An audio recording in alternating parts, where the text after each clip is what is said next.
You're listening to an Airwave Media Podcast.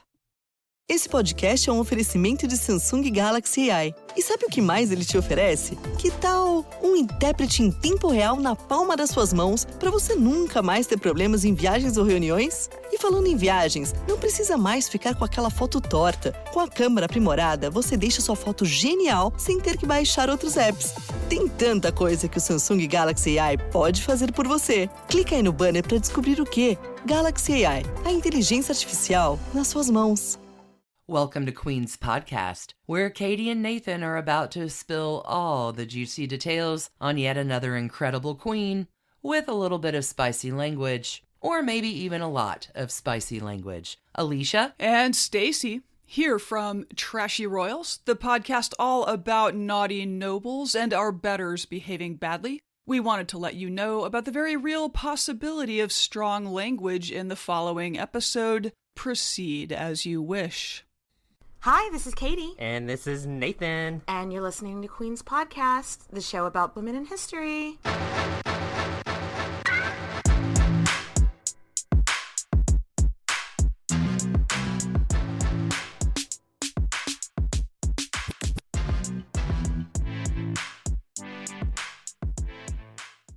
And diamonds are a girl's best friend. Ah, yes, they are. We are back to finish up the story of Elizabeth Taylor, who diamonds were certainly her best friend. And we are going to talk about some doozies today, and I'm so excited. Okay, before we get started on our third and final part on the fabulous Elizabeth Taylor, let's do a couple of Patreon shout-outs. All right. Thank you so much to our brand new Patreon supporters, Jasmine, Marley, and Amanda. Also, shout outs to Zoe and Cassie. Yes. And thank you to anybody that is listening on any level, coming from anywhere. Queen's Podcast, you are very, very welcome. And this is will this be our last episode of this year? Or will we have one more? You're requiring me to do math Okay. at a very late hour of the day. This might be the last episode of the year. 2024 was a really fun year for Queen's Podcast. The Spotify Wraps just came out, and we had something like over a 60% growth in listeners. Ooh, So if you are new, thank you for finding us this year. And yeah, shout out to you too. Yeah. Shout out to everybody. Everybody. We love y'all. Nathan, are you drinking anything fun today before we get started? Just some water? No, Just some agua? Just some nice water. I am drinking some juice, but I put it in my little rubber ducky tumbler. Oh, feeling fancy with the Making bubbles, huh? myself feel fancy. So anyway, Elizabeth Taylor, Nathan, let's discuss. Where did we leave off? She had just ended her fourth disastrous marriage, had a scandalous affair that resulted in her fifth marriage to her Cleopatra co-star, Richard Burton. And she was the biggest and richest movie star in the whole world, and we love this for her. During the time while she was divorcing Eddie Fisher, which, side note, barf, yuck, not a fan, she started the process of adopting another little girl named Maria. Remember in the last episode when she was having her daughter Liza? Her and Liza almost both died, and so the doctors, without asking her, tied her tubes. Yeah. So she wanted more kids. So while she was married to Eddie Fisher, she started the process of adopting Maria. By the time it was finalized, she was married to Richard Burton. And so he adopted Maria, and he also adopted her daughter Liza from her marriage with Mike Todd. So she'd always wanted this big family. And it seems like she's finally getting that with Richard Burton, because he's also close to her kids with her second husband. It's all coming together for her. Y'all, Elizabeth Taylor and Richard Burton's life was extravagant. I wish we had a bigger word for it, a more extravagant word than extravagant. Yeah. They were on the go too. So 10 years of marriage. They made 11 movies together. Some good, some not so good. But because people were so fascinated with them. Remember, this is the era of Hollywood where it's personality driven and they would set you up in these relationships in order to get more butts in the seat. So they're all about showing your personal life to get a big audience. Yeah, yeah. And they had a lot of personality in their personal lives. So there was lots to work with there. They bought jets. They bought yachts. They owned a Van Gogh. There's this story that Elizabeth Taylor bought Richard Burton a Van Gogh just like on a whim. She carried it home herself and hung it herself up against the mantle. There's some things that she does in this story that you're like, girl. Let somebody help you with that. Like, nope, I'm hanging my own Van Gogh. Because usually if you buy a priceless piece of art like that, they're going to like security guard you all the way home. The store delivers it to your home. Somebody helps you hang it professionally. Nah, she just brought it home under her arm, kicked off her heels, got a step stool, hung it above the mantle, and poured herself a drink. This woman is so badass. So all that shit they were buying, but what their most famous purchases were, that we'll get to in a little bit, not quite yet, was a jewelry. But they weren't just spending on things. They were also very generous. They gave their staff huge bonuses. If somebody on their staff needed a medical procedure, they're going to help out with that. They donated to children's charities. They gave lavish gifts to their friends. And did you know that Richard Burton is probably one of the most famous people to have had hemophilia? Yeah. I mean, besides poor baby Alexei Romanov, that's we have to remember that whole debacle. Anyway, Richard and Elizabeth set up a research fund for the cause and raised hundreds of thousands of dollars for hemophilia in 1 year. Yes, but as much money as they spent on charity and art and medical research, they also spent on extravagance, which is fun. But they are most famous for their jewels. So we could spend a whole episode just talking about all their jewels, but we are going to break it down to the two most famous of their collection. And we're about to drip in jewels eleganza, right? First, the Krupp Diamond. Yeah. When you see a picture of Elizabeth Taylor wearing a huge hunkin' diamond, it's probably this one. Yeah. It's the diamond formerly known as the Krupp Diamond, now officially known as the Elizabeth Taylor Diamond. A little backstory. So the Krupp Diamond was originally owned by a German guy named Alfred Krupp. I love this. I love this I know, story. I do too. To make a very long story short, because I've actually thought about doing a Patreon episode just on the Krupp Diamond. It has a long history. But to make it a long story short, Alfred and his family were very cool with Hitler. They were a German family, and after World War II, after the Allies invaded West Berlin, they put a lot of people on trial after World War II for crimes against humanity and war crimes. And the Krupp family was found guilty of crimes against humanity. So not chill people.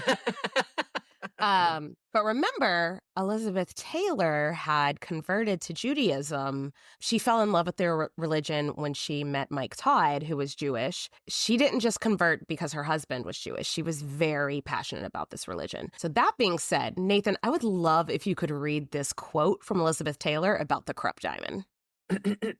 This remarkable stone is called the Krupp Diamond because it was owned by the famous family which helped knock off 1 million Jews.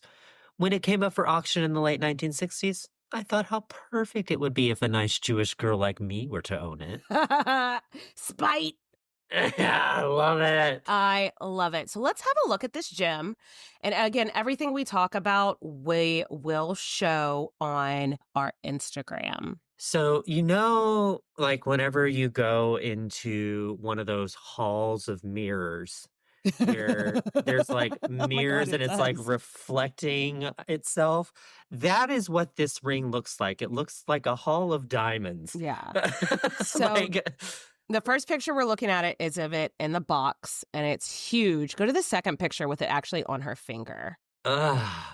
She could, number one, she could kill somebody if she backhanded them. Yes, absolutely. But no, if she was doing a movie or something and her character's supposed to be all dolled up, she would insist on wearing this. She's like, there's nothing y'all are going to give me that's going to be any better than this.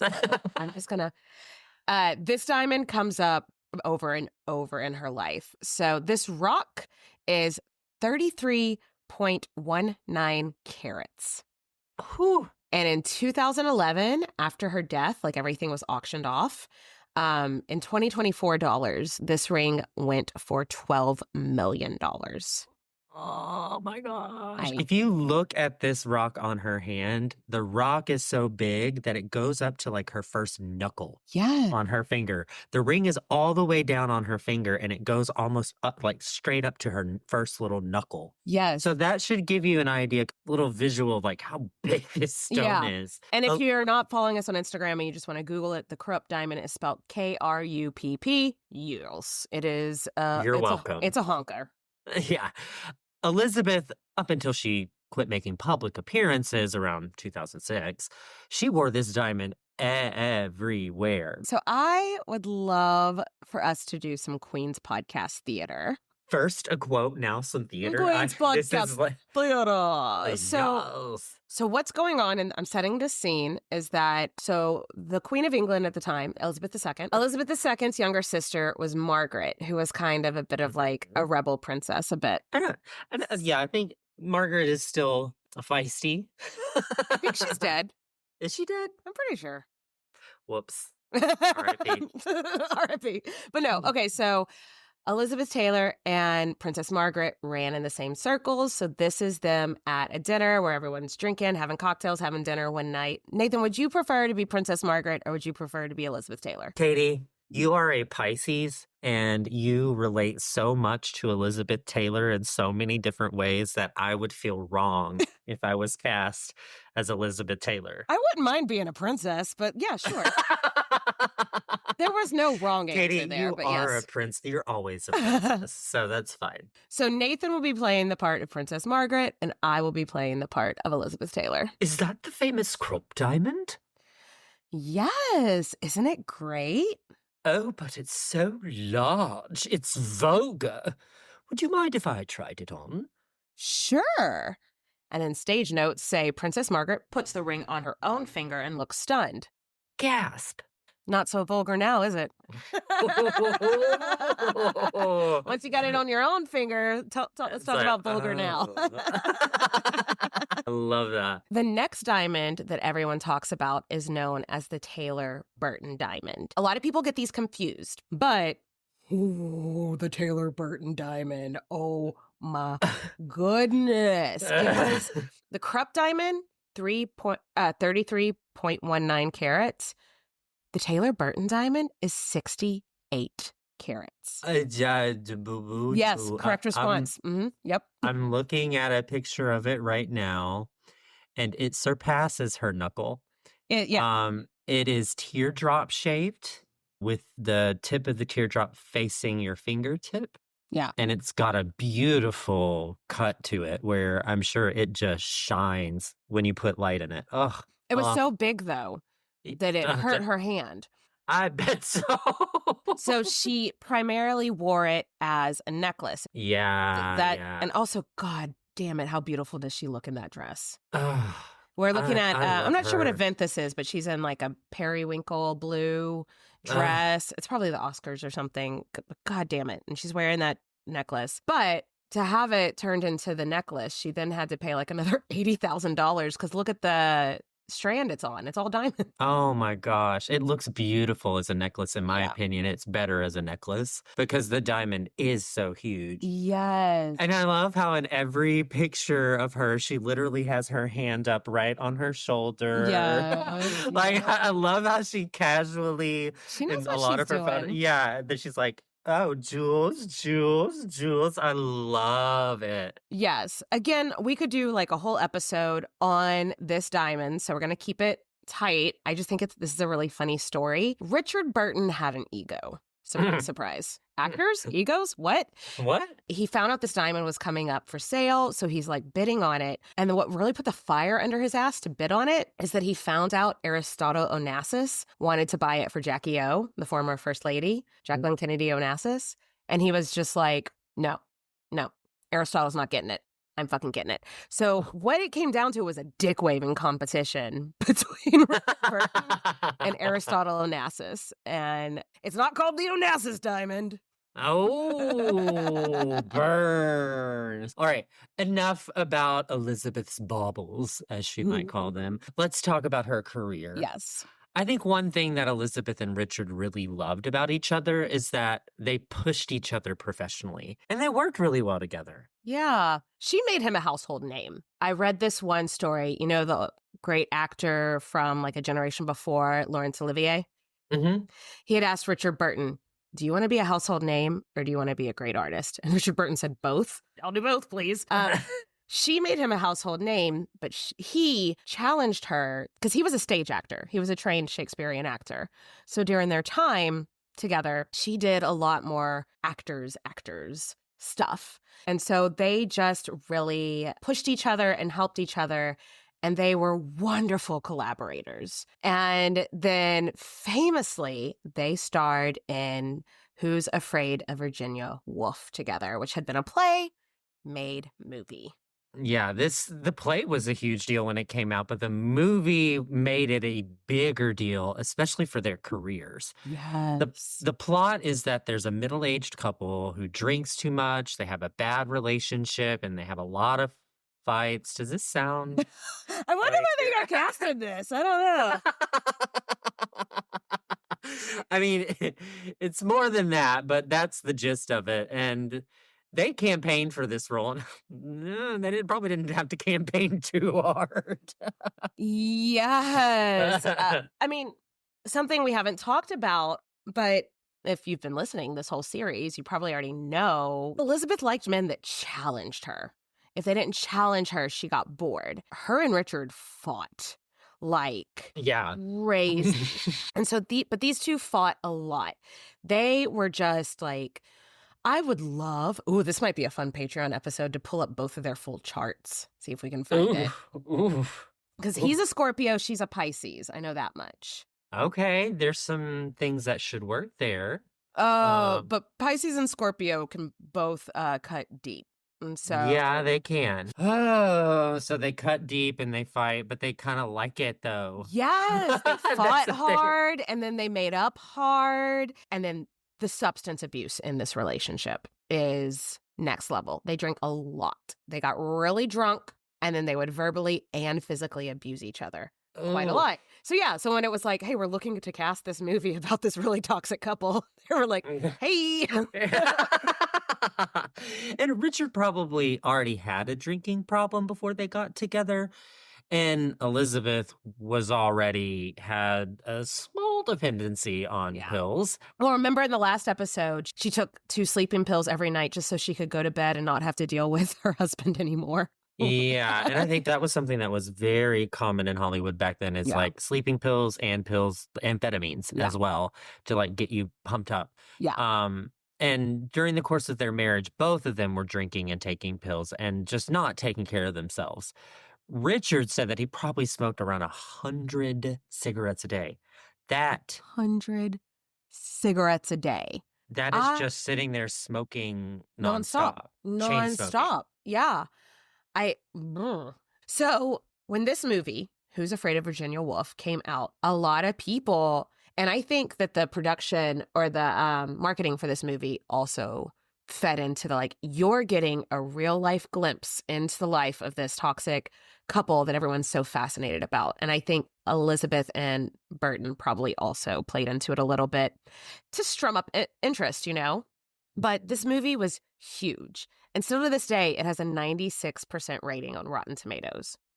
I didn't watch it because it just sounds stressful. One critic of the time said of Elizabeth's performance, it is at once sensual, spiteful, cynical, pitiful, loathsome, lustful, and tender.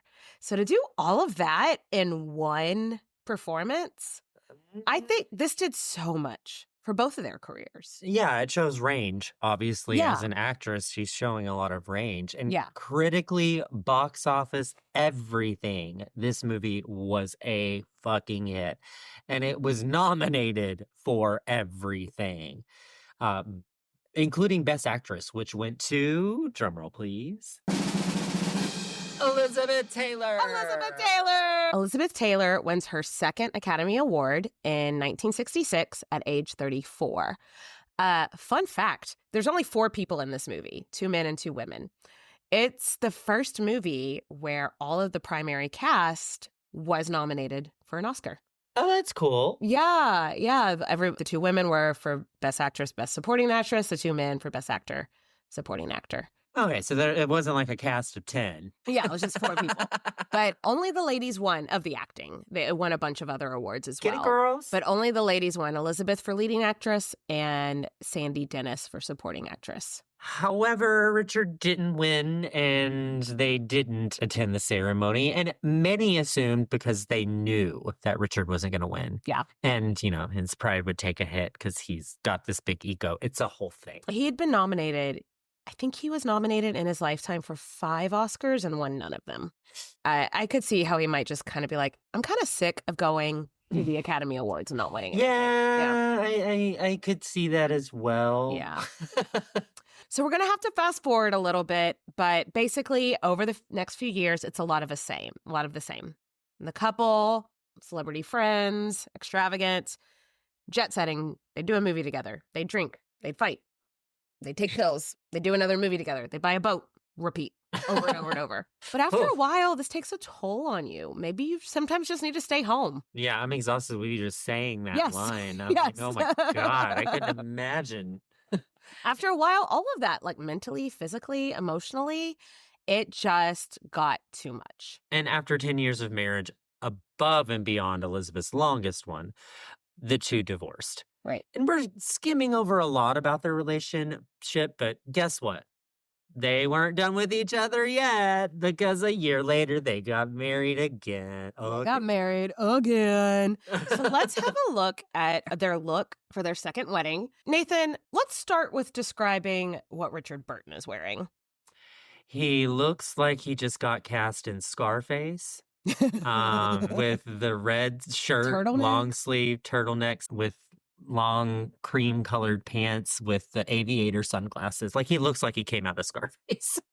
Now explain. Say hello to my little friend. Say hello Like to that. my little friend. Now describe what Elizabeth is wearing. And the next Okay. picture has, you can like see the dress not moving, but in this picture, it's in motion. So it's giving me kind of earthy priestess. It's got like a woven top, like an empire waist, and then it's really flowy and long. Yeah. And on the bottom, it almost looks like it's like a sunset at the bottom. It It's flows up into like earthy It's like a tones. dress of many colors. It's like Yeah, it's pink and yellow gorgeous. and green. And yeah, again, we'll definitely put pictures on the Instagram because it's kind of hard to describe.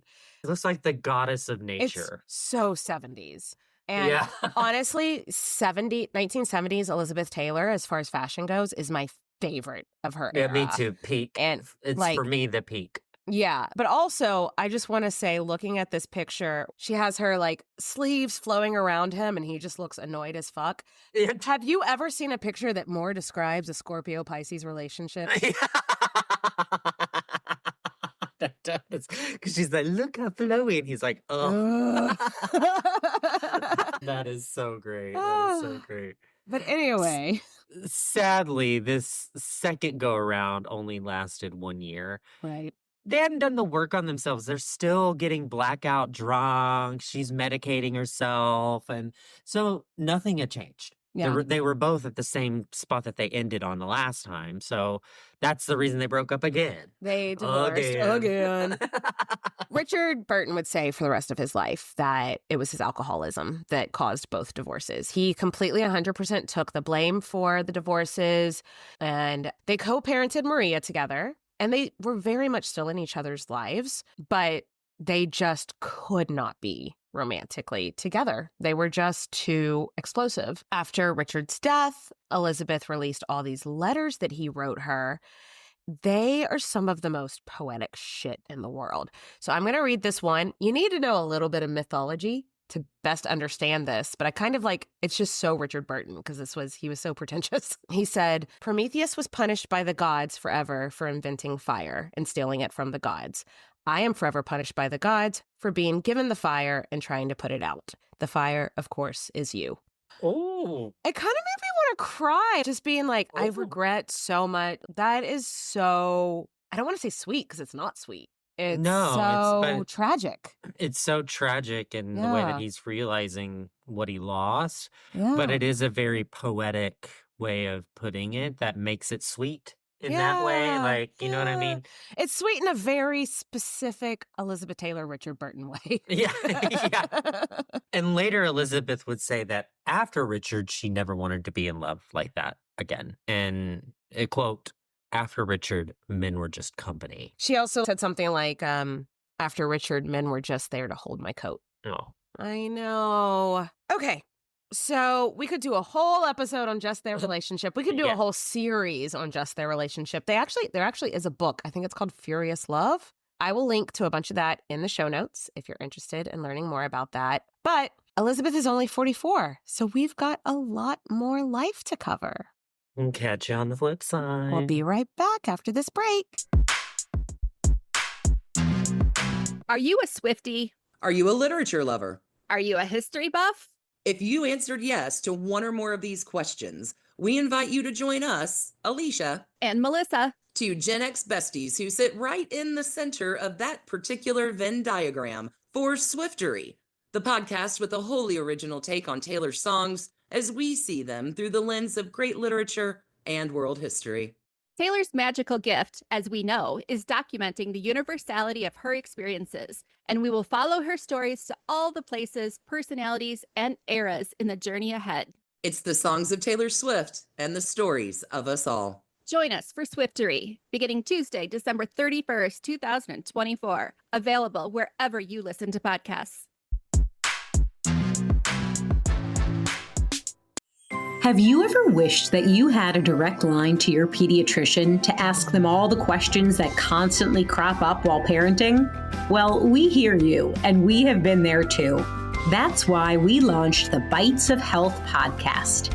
Every morning, we'll answer a commonly asked pediatric question in 5 minutes or less. You can tune in while you're making your second cup of coffee or from the school drop-off line. Who are we? I'm Dr. Jess Steyer, a public health scientist and also co-host of the Unbiased Science podcast.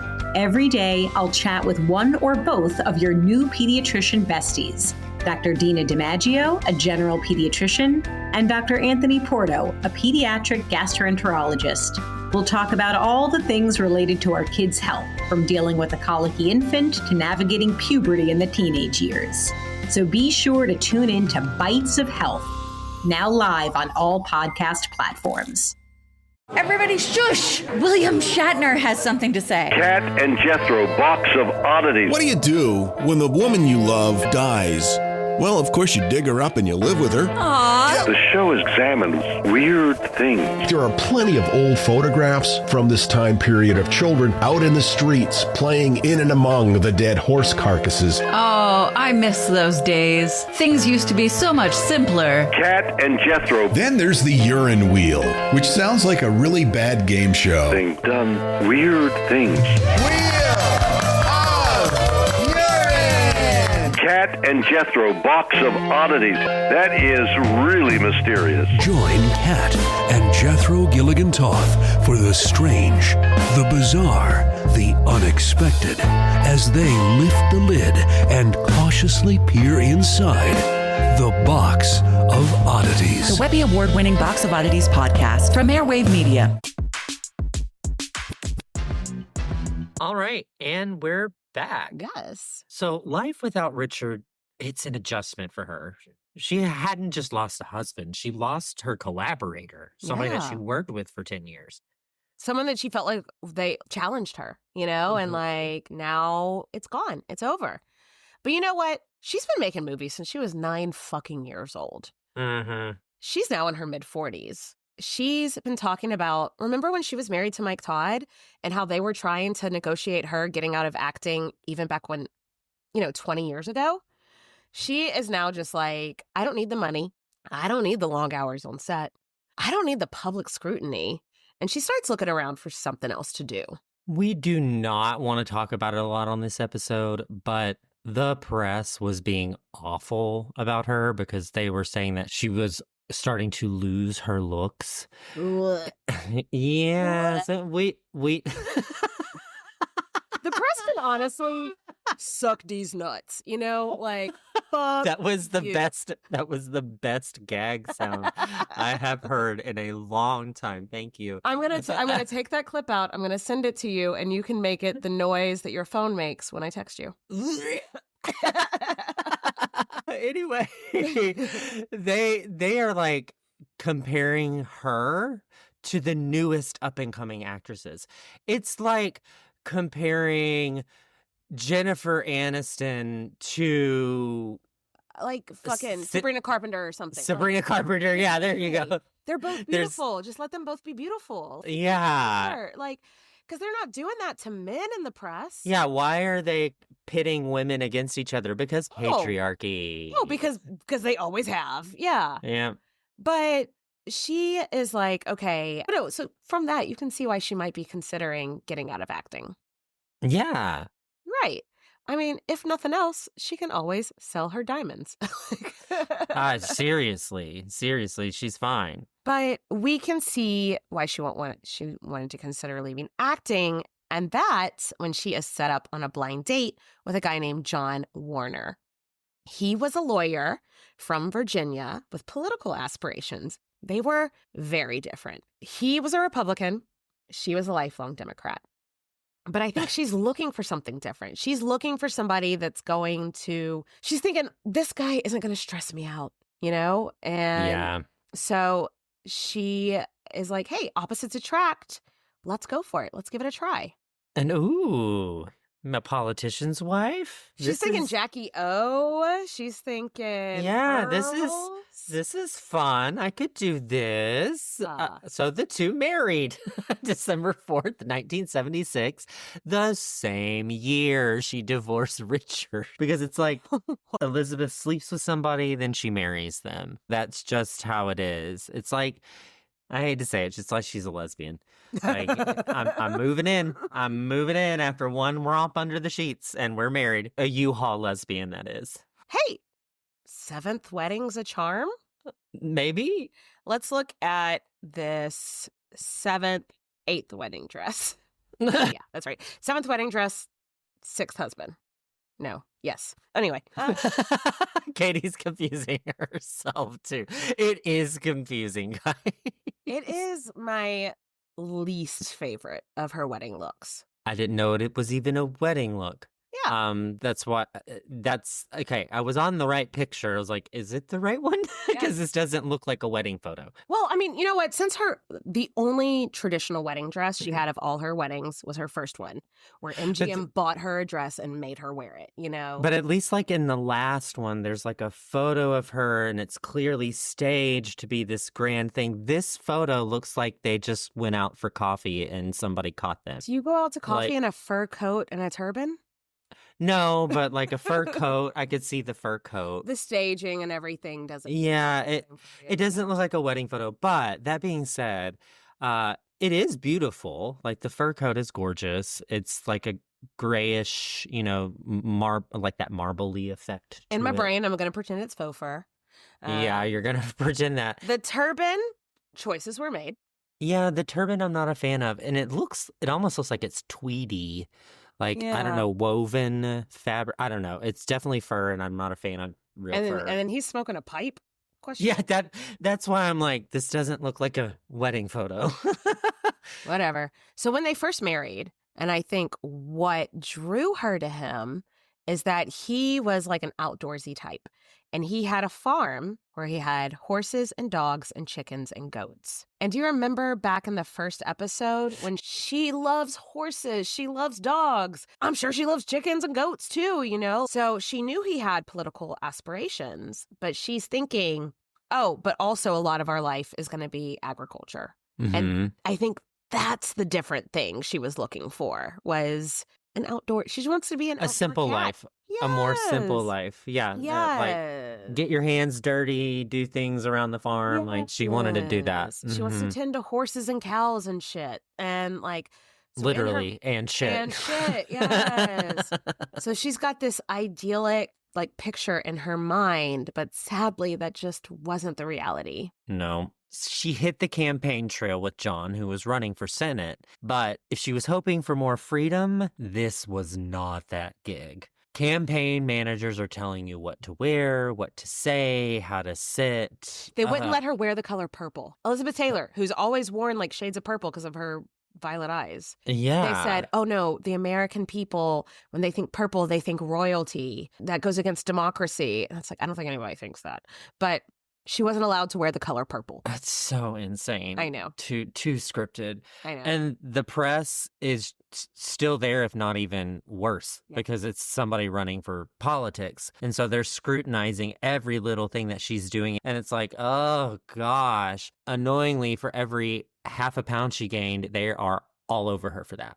She's that. It's like, oh my God. So Stop. Gross. Stop, guys. Like, this is It's really, it's so toxic and it's so disturbing. I guess a little bit of content warning. We are going to talk a little bit about weight stuff, though we are keeping it to a super minimum.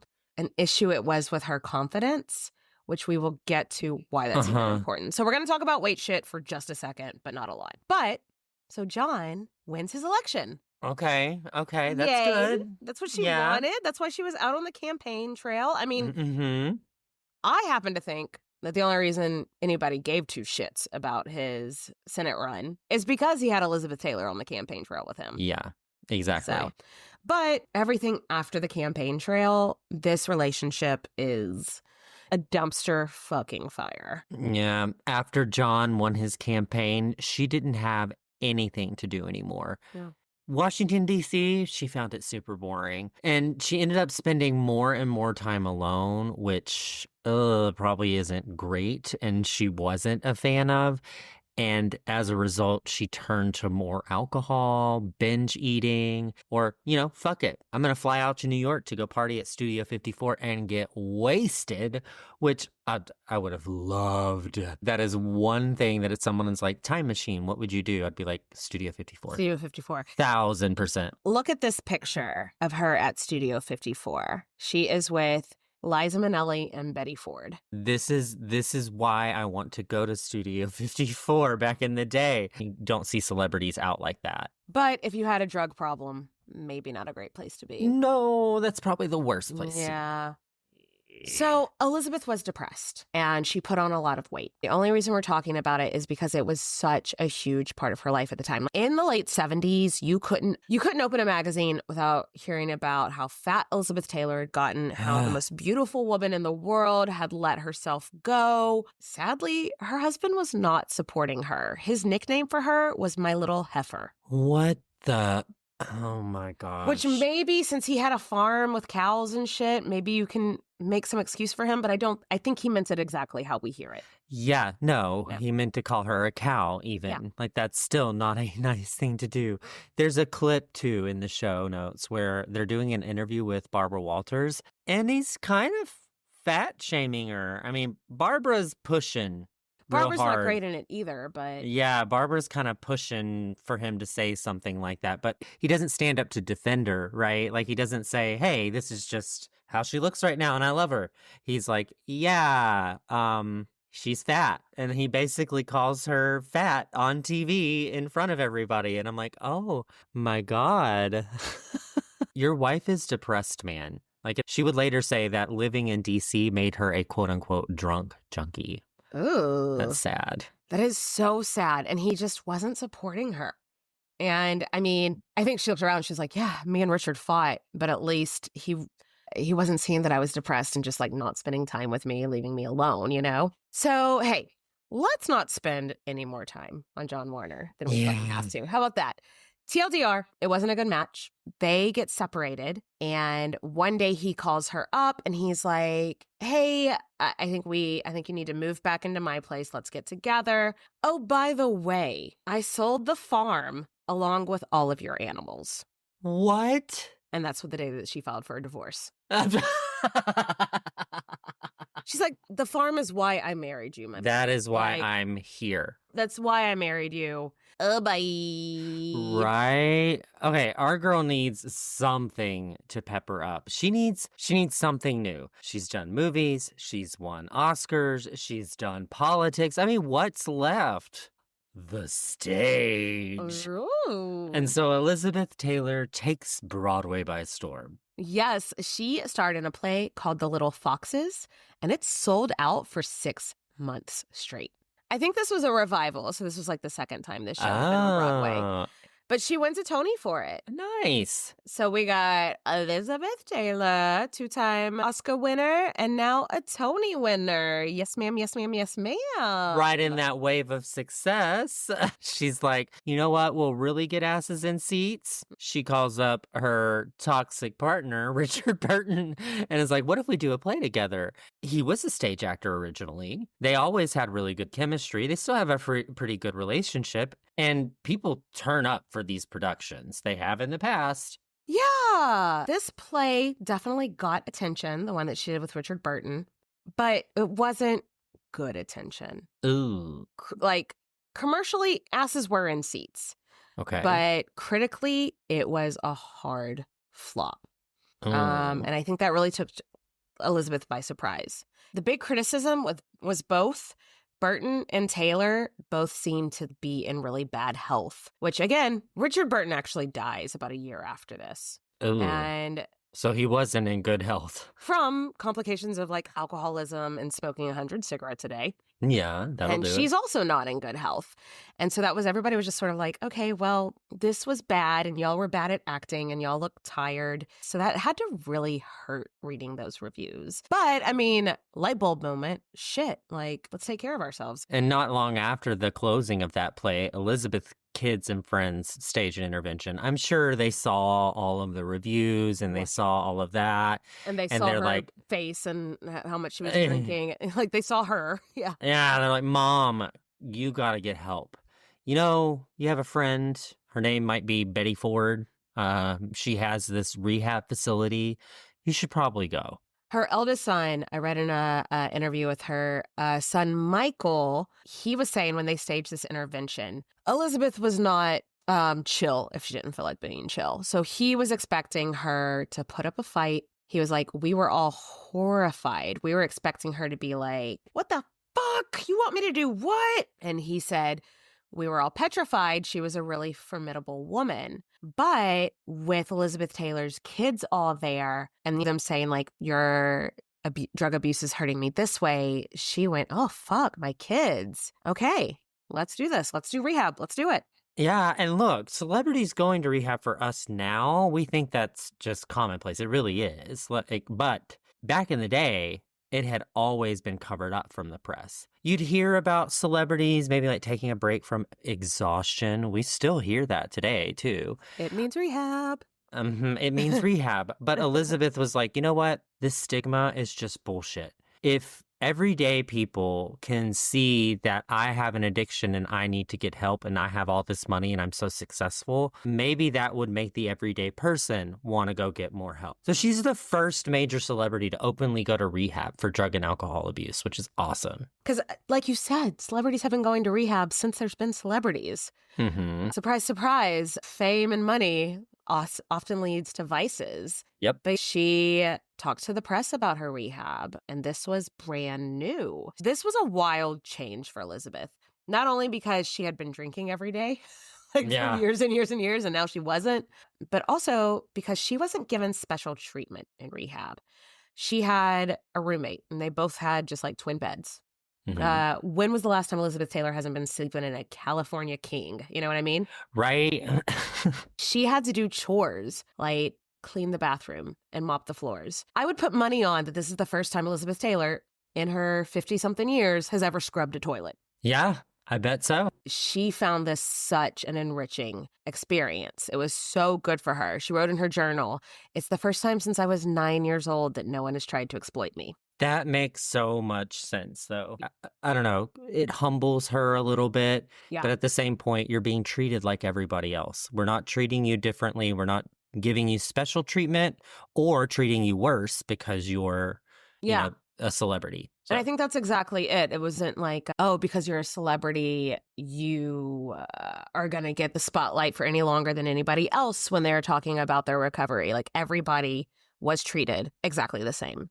Yeah, she needed that. She stayed at the Betty Ford Treatment Center for 7 weeks, and it was so good for her. And when she came out, she looked like a different person. So healthy, speaking clearly, huge moment to destigmatize getting help with addiction because you saw the before and after, essentially, and how big of an impact, 2-3 months can make. And she knew that she could help people. So she started speaking to the press about rehab. When she realized that she had the power to make a difference, she started to look around and be like, well, how else can I make a difference? What else can I do to help and destigmatize? And when we get back from this word from our sponsors, we are going to talk quite a bit about Elizabeth's hugely influential work with the AIDS epidemic. Ooh. So we will be right back. Do you find it hard to sleep at night? Then the Sleep Cove podcast can help you. Hi, I'm Christopher Fitton, the voice and clinical hypnotherapist behind Sleep Cove. Sleep Cove features sleep hypnosis, meditations, and bedtime stories, all designed to help those of you who struggle at night to achieve a restful and peaceful night's sleep. Search for Sleep Cove on Apple Podcasts or Spotify and see why Sleep Cove helps millions of people sleep deeply all night long.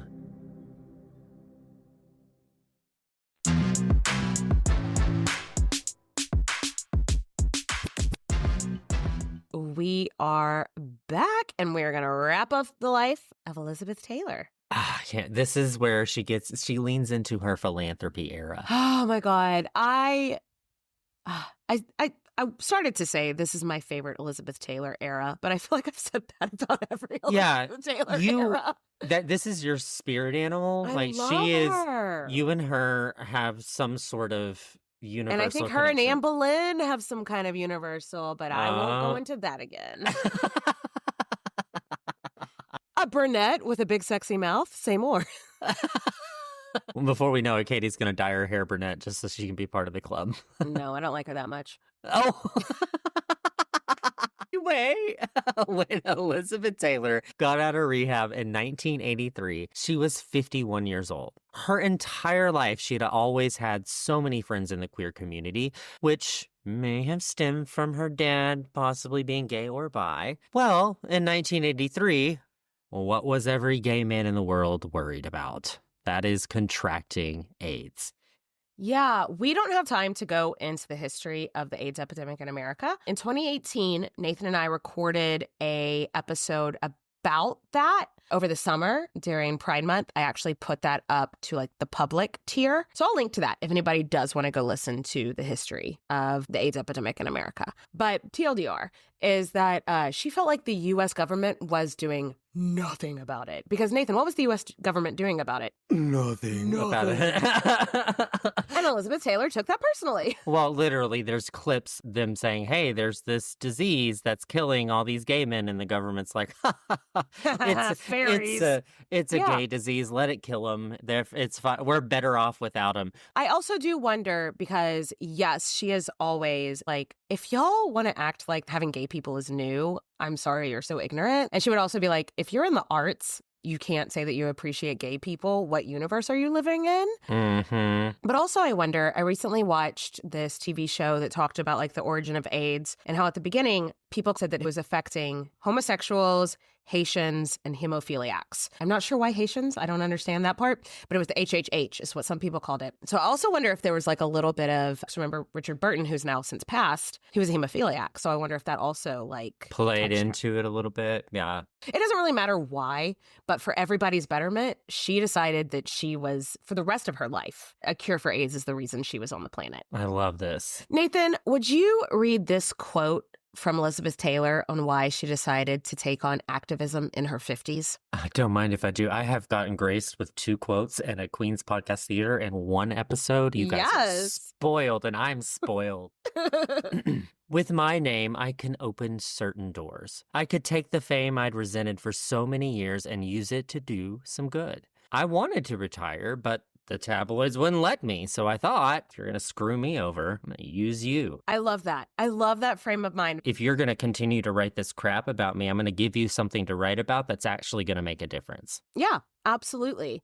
So again, and just like several other things, just like her jewels and her relationships, we could do a whole episode just on her activism around the AIDS epidemic and raising money for AIDS research. So we're going to do some skimming, but what you need to know, in 1984, she hosted the first AIDS fundraising dinner. In 1985, she founded the National AIDS Research Foundation, or co-founded. In 1991, she founded the Elizabeth Taylor AIDS Foundation, which is still up and running to this day. I think her grandson is the head of it now. And those are all really monumental cornerstones in that whole epidemic in America. That's some badass shit. I know. First off, Rock Hudson was one of her oldest Hollywood friends, and he had gone public with his AIDS diagnosis in hopes that his friends, Ronald and Nancy Reagan, would help him. And they did not. No.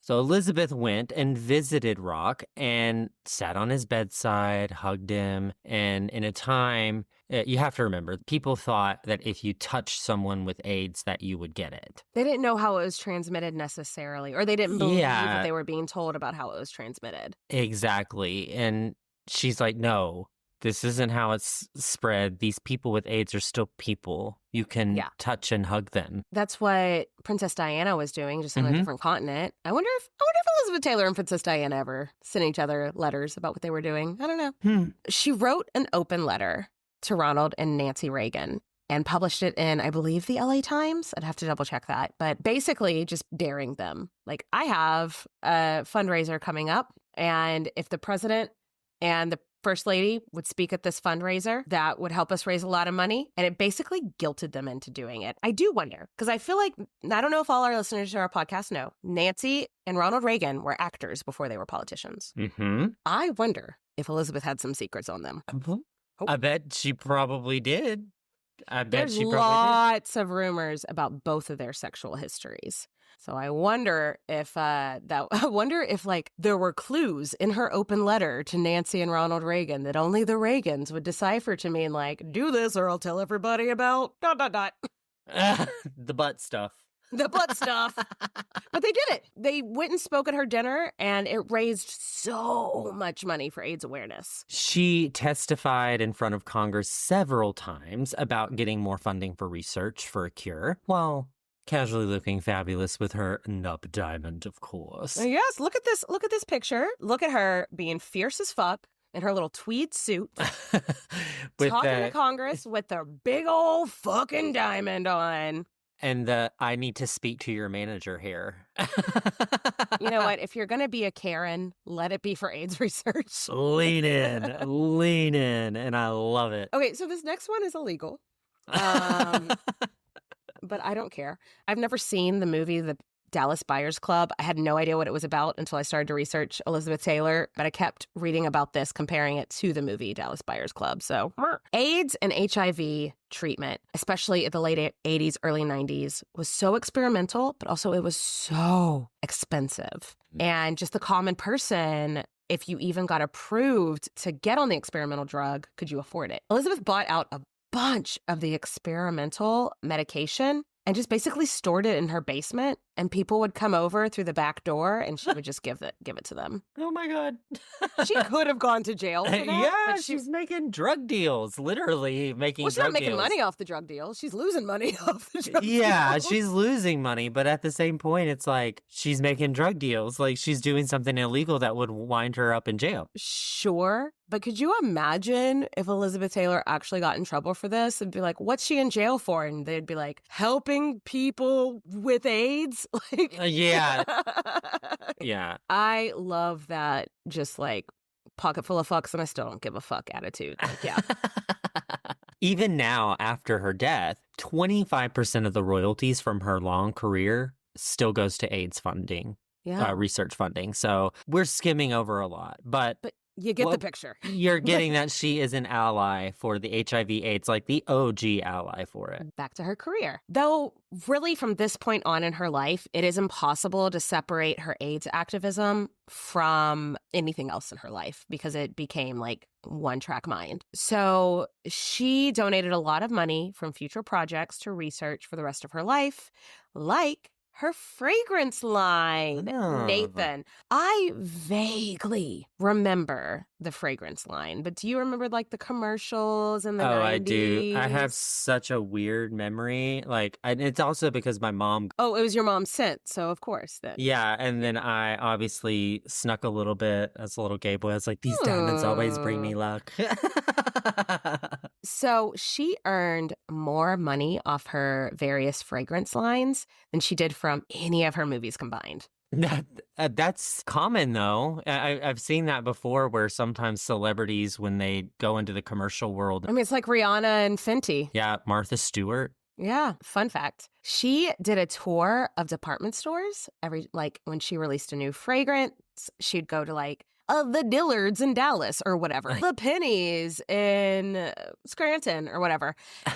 But she didn't make it public until after she died that for her to come to your department store, because if she shows up to the Dallas Dillards, everyone's fucking showing up. Yeah. For her to come to your department store, you had to make a sizable donation to the AIDS hospice in your city. Oh, wow. That's cool. Yeah. Now, in 1988, she did relapse and went straight back to rehab. And just like the first time, she was open about the relapse and part of the recovery as well. Relapse is part of recovery sometimes. Mm-hmm. But this time, when she left rehab, she had a lover. Again. But this is an odd choice. She definitely wanted something different, and she went for something different. His name is Larry Fortensky. He was a construction worker, and he's about 20 years younger than Elizabeth. Ooh. They were, hold on to your butts for this, they were married by Michael Jackson at his Neverland Ranch on October 6th, 1991. And honestly, the sentence, 59-year-old Elizabeth Taylor marries a construction worker at Michael Jackson's Neverland Ranch, sounds like a game of ad-libs to me. It does. It does.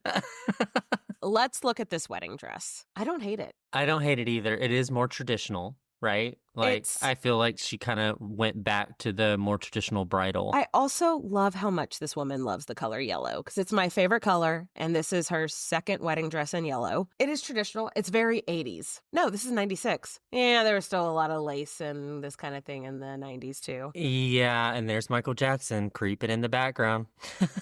We don't have time to go into her relationship with Michael Jackson. He was one of her best friends. That's a whole different story. Let's move on. Yeah, she allowed people to photograph the wedding for $1 million, and then she gave all that money to the AIDS Foundation, which is lovely. I love that. People magazine, not just like random people.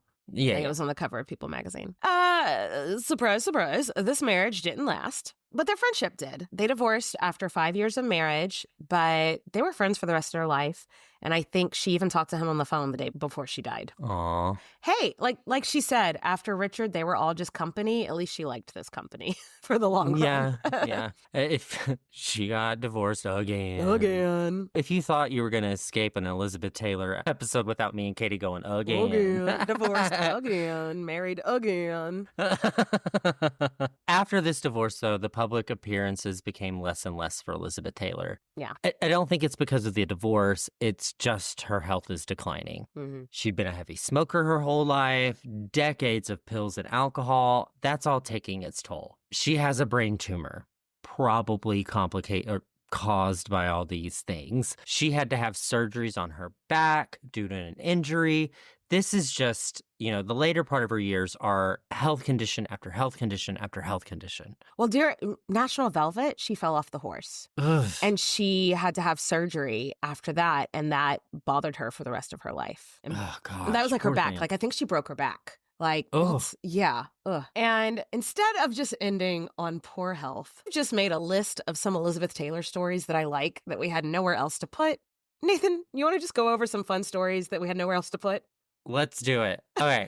First one. Later in life, Elizabeth teamed up with uber Christian Kathy Ireland to design jewelry together. She told Kathy Ireland, who had a strict no cursing rule, "I'll donate $10,000 to a charity of your choice if you say fuck once." And Kathy did. And so did Elizabeth. I loved it. Elizabeth was Liza Minnelli's maid of honor in her last wedding. But on the way to the wedding, Elizabeth Taylor realized, I don't really like these shoes I have on, and made her limo turn around so she could go back to her hotel and change her shoes, causing Liza Minnelli's wedding to run 45 minutes late. But she was infamous for being late. Yeah. And used to arrive late on purpose just to get a rise out of her husband at the time, Mike Todd. Richard Wagner said that there was no sense in waiting for Elizabeth to eat breakfast because by the time she arrived, it was already dinner. Yeah. After the purchase of the Krupp diamond, a journalist came over to interview them about it, but they had lost the ring somewhere in their apartment. And they held up the interview for an hour while they just searched for the ring, probably drunk. Though, I will say about that story, I have to wonder, did they actually lose the ring, or did they think that would just be a fun, part of their lore? Like, we're so rich that we don't know where it is. Yeah. That could be part of it. I could see them being a little bit drunk and being like, wouldn't this be hilarious? I can see it too. On The Simpsons, Cartoon. the TV show, Yeah. cartoon, baby Maggie's first words were daddy, and that was voiced by Elizabeth. I didn't know that. No, they had to do a dozen takes, though, because she kept saying it too sexy, which I could just hear. Daddy. And they're like, no, say it more like a baby. And she's like, daddy. And they're like, not a sexy baby, just a baby. She's like, can't do it. Can't do it. Sorry, just too sexy. Big sexy mouth here. In her later years, she became besties with Colin Farrell. Do you remember in the early 2000s when Colin Farrell, he was just sex on legs? Now he's a respected actor, but he was a bad boy, party boy type thing back in the day. They would talk for hours on the phone. And after her death, Colin Farrell was like, I considered it a romantic relationship. We never slept together, but I still considered it a romantic relationship, which... Okay, Lizzie. Right? Get it, girl. Fun story is Elizabeth Taylor and Debbie Reynolds did end up on a cruise together in the 70s, and they made up. Yes. And then in 2001, they were in a movie together called These Old Broads, where they more or less just played themselves. I love that for them. Me too. And then they never talked to Eddie Fisher again.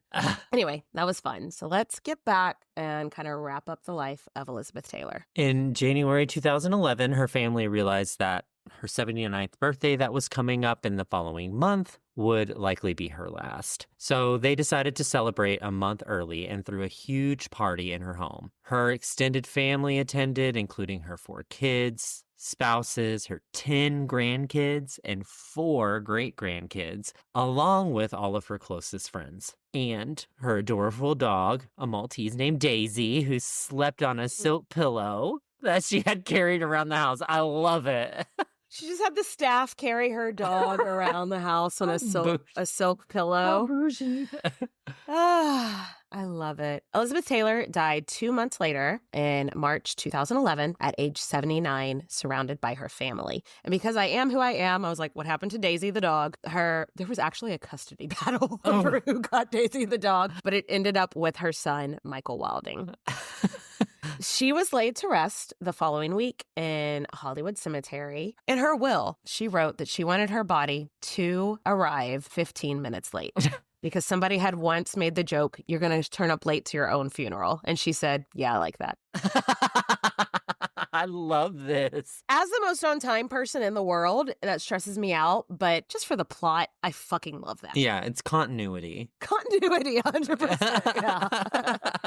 Okay, so legacy, guys, where do we begin, right? She left her mark on every industry she participated in. Highest paid actress in history in her time. Highest selling celebrity fragrance of all Still time. to this day. I mean, it still sells. Raised more money and awareness to AIDS of anyone in her time. She remains one of the most influential people in Hollywood to this day. So, Nathan, let's raise a glass to this fucking icon, Elizabeth Taylor. Cheers to Elizabeth Taylor, and we were able to get her in 3 episodes. Woo!